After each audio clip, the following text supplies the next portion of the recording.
Muy bien, vamos a continuar aquí en Portada ahora conversando con el decano del Colegio de Economistas de Lima, el señor Carlos Castro, acerca de las medidas que ha dispuesto el gobierno para tratar de contener la tercera ola del COVID-19 y el impacto económico que podrían tener.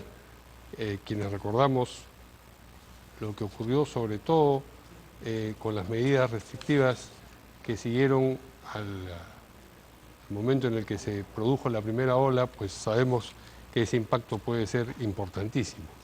¿Cómo está, señor Castro? Buenas noches. Buenas noches. En primer lugar, agradecer a Canal N, al espacio de sus informativos y en especial a su persona, Mario, de convocarnos y estar atento a las preguntas que crean conveniente. Gracias a usted por atendernos, por supuesto. Bien, lo que nos interesa es conocer más sobre el probable impacto de estas medidas, fundamentalmente las que tienen que ver con el toque de queda y con la reducción del aforo a determinados negocios, porque en ambos casos se puede afectar, digamos, actividades económicas. Indudablemente que sí, Mario. Si me permites un minuto, sí, escuché gran parte de la exposición, sobre todo del ministro de Salud, Sí. y lo que me llamó la atención es que hubo muchas generalidades.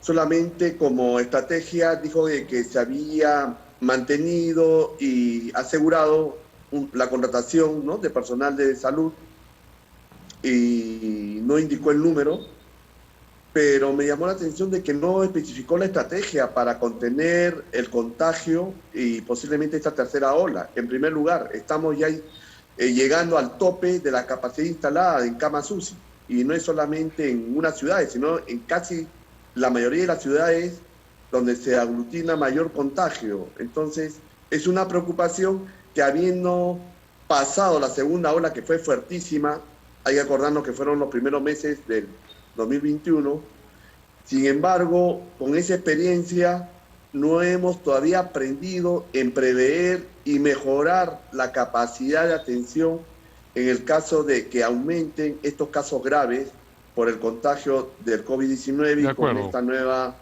variante, ¿no? Sí, pero creo que ahí existe una debilidad en cuanto a la acuerdo. estrategia. En segundo lugar, en cuanto al impacto económico, sí, Así ni es. hablar. En sectores como comercio y servicios van a ser sumamente afectados, donde se genera más empleo. Y en general, en distintas actividades que están entre el 40 y 60% del aforo va a afectar, porque va a afectar los ingresos de estos negocios. Se va a producir posiblemente casos de despidos, como lo hemos tenido en el 2020, ¿no? Entonces, creo que sí, indudablemente va a afectar la economía, y eso va a afectar también las posibilidades del crecimiento económico, que las expectativas y las proyecciones, incluso como el caso del BCR, sabemos que no están más allá del 3%, tanto para el 2022-2023. ¿no? Sí, bueno, que va a producirse un impacto es indiscutible. Lo que queríamos conocer era si ese impacto era cuantificable en alguna medida, grosso modo, desde ahora, especulando, por ejemplo, que estas medidas se sostengan durante todo lo que queda del mes de enero. Sí, dependiendo del impacto también de cómo se evoluciona el contagio y la permanencia de estas medidas. Hay que acordarnos que el 2020 fue un año sumamente fuerte para la economía en cuanto a impacto negativo. Claro. Y en el caso de Lima, todavía no se puede cubrir ese déficit de pérdida de puestos de trabajo que se ha calculado alrededor de 500.000 de puestos de trabajo perdidos, y que muchos de ellos han tenido que ir al subempleo o a la informalidad. Es de imaginar entonces... En el caso de estos próximos meses, dependiendo del impacto de lo que pueda ocurrir en esta tercera ola, posiblemente no nos llama la atención que se podrían perder en los próximos meses en estos sectores donde se demanda mayor mano de obra o generación de empleo, como es el caso de comercio y servicios. Por lo menos en el caso de Lima Metropolitana no nos llama la atención que podríamos alcanzar nuevamente pérdidas de empleo por el orden de 100.000 empleos, ¿no? Es decir, empleos que se habían recuperado se volverían a perder. Exacto. Pero esto está focalizado en determinadas actividades económicas. Usted habla de comercio y servicios. De todas maneras, servicios y comercio son áreas bastante vastas de la actividad económica. Me imagino que, por ejemplo, en el caso del toque queda, esto va a afectar sobre todo a los restaurantes o a los locales nocturnos. Exacto, así es. Y en el caso del aforo, va a ser el comercio en términos generales, las tiendas, los negocios, farmacias, lo que fuera. Incluso los centros comerciales están dentro del grupo que van a tener un aforo máximo del 40%. Y la capacidad de recuperar, digamos, estos empleos por la experiencia, sabemos que es relativamente rápida, es decir, una vez que se liquidan o se dejan de lado las restricciones, la demanda hace que inmediatamente la demanda por esos servicios y por esos bienes, inmediatamente se vuelva a contratar gente para esas actividades. No necesariamente es tan rápido. Vemos el caso de los restaurantes que todavía están golpeados, incluso sus representantes o las cámaras que lo representan en distintas ciudades, incluso a nivel nacional, reclaman más apoyo porque muchos de ellos no han podido recuperar ni siquiera el mínimo de capital de trabajo para nuevamente operar, ¿no?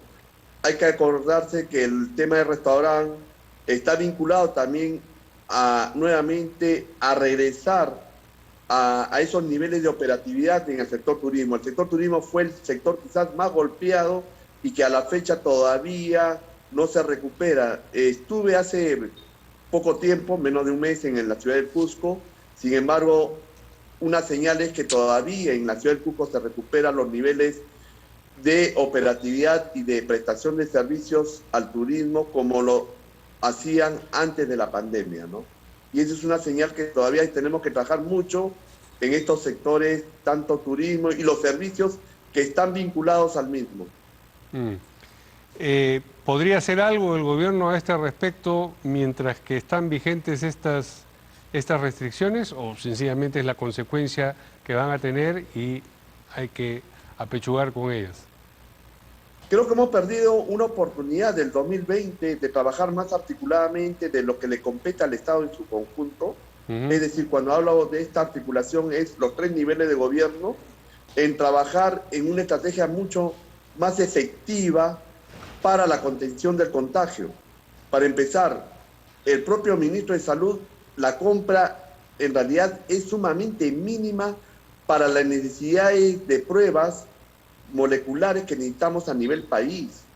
Y creo que es importante porque las pruebas moleculares, como bien sabes, Mario, es uno de los elementos importantes en la estrategia de poder focalizar y localizar, ¿no?, los puntos de contagio que pueda provenir en esta posible tercera ola. Sí, entonces si lo entendemos bien, sí, termine usted.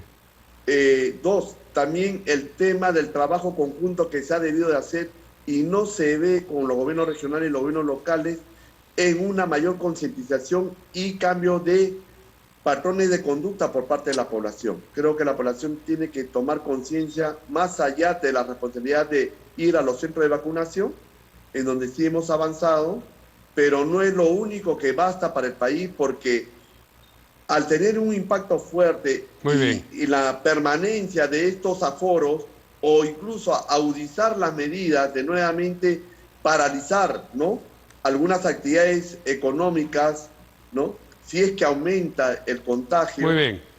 Esto va a agudizar la situación económica, no solamente de las empresas, de los negocios, sino también del ciudadano de a pie, porque posiblemente muchos de nosotros vamos a perder los puestos de trabajo. Muy bien.